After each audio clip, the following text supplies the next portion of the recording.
All right, welcome to this explainer. Today, we are going to completely dismantle the long-held myth that your intelligence is just some fixed genetic trait you're simply stuck with. For years, we've all been told that your IQ at age 15 is basically the hand you're dealt for life. But you know what? Some of the absolute greatest minds in history completely rejected that idea. They didn't rely on winning the genetic lottery. Instead, they used very specific, intentional daily routines to physically change the way their minds operated. We're going to explore 6 specific habits to upgrade your mind: the fixed intelligence myth, the power of zero distractions, embracing cognitive struggle, writing to connect ideas, training your memory muscle, and finally, resting to upgrade your brain. Let's jump right in. Section 1. The fixed intelligence myth and rewiring the brain's potential. So there's this limiting myth we've all heard, right? That intelligence is purely genetic, like a cage, where what you're born with is exactly what you keep. But the empowering reality here is that daily habits actually physically rewire how your brain works. It is not about the genes you start with, it's about the systems you run your brain through every single day. Just think about some of history's ultimate underdogs. Albert Einstein's teachers genuinely thought he was, well, slow, simply because he developed at a different pace than the other kids. And Thomas Edison? He was essentially expelled because his teachers believed his brain was completely addled and that he would never understand anything. Yet, these two individuals totally revolutionized how the world thinks. They didn't suddenly get new DNA downloaded into their heads. No, their habits transformed their brains. Section 2. The power of zero distractions and the neuroscience of input control. Now, modern neuroscience tells us something that's honestly totally counterintuitive to how we live today. Most of us kind of think cramming our heads with more podcasts, more videos, and endless social feeds makes us smarter. We try to optimize literally every second of the day with an audio stream. But guess what? The brain actually builds creative intelligence when it is forced to process without any distractions at all.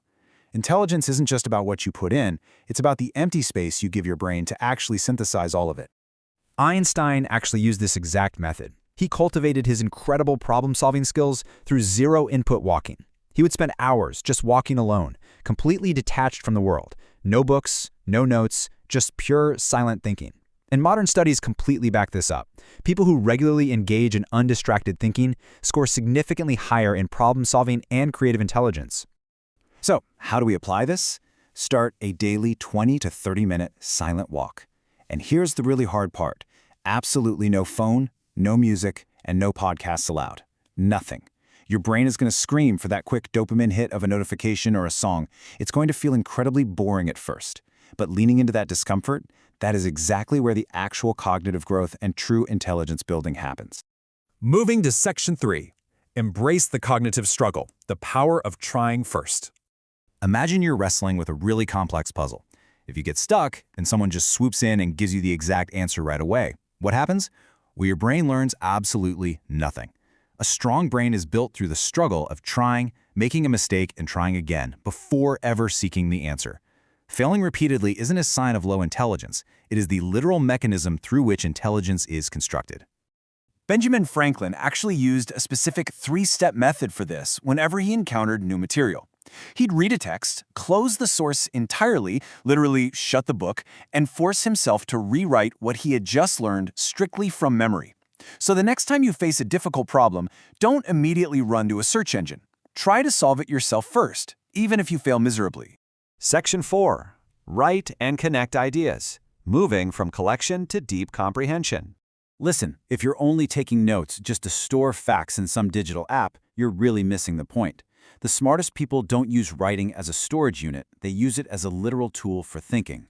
Writing physically slows down your racing thoughts. It forces all that chaos into a single, clear image on the page. It clarifies your understanding.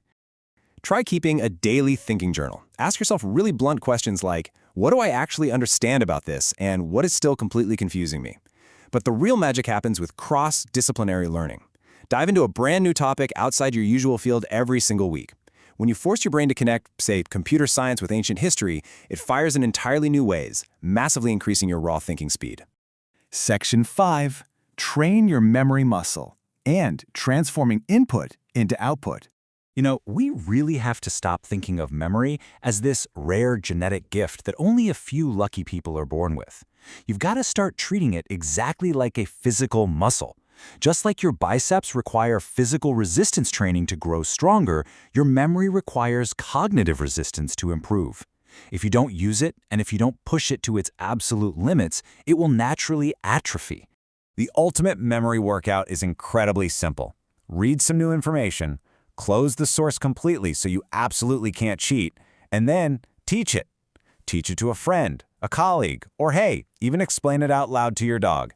The act of teaching requires your brain to organize the info and find the gaps in your knowledge, permanently locking it in. Finally, Section 6. Rest to upgrade your brain. The recharge phase. Consider the highly counterintuitive daily schedule of Charles Darwin, one of the most impactful scientific minds in human history. Get this, he only engaged in focused work for about 4 to 5 hours a day. The whole rest of his time? Walking, resting, and completely recharging. He intuitively understood something modern science has now proven. The brain consolidates information and actually upgrades during rest, not during a high-stress sprint.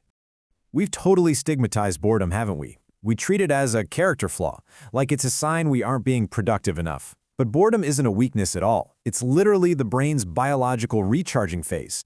Allowing yourself to simply be bored, getting a full night of deep sleep, and spending time outside in the sun are not luxuries. They are strict, non-negotiable requirements for building a clearer, faster, and significantly stronger mind. So as we wrap up this explainer, I'm going to leave you with a choice.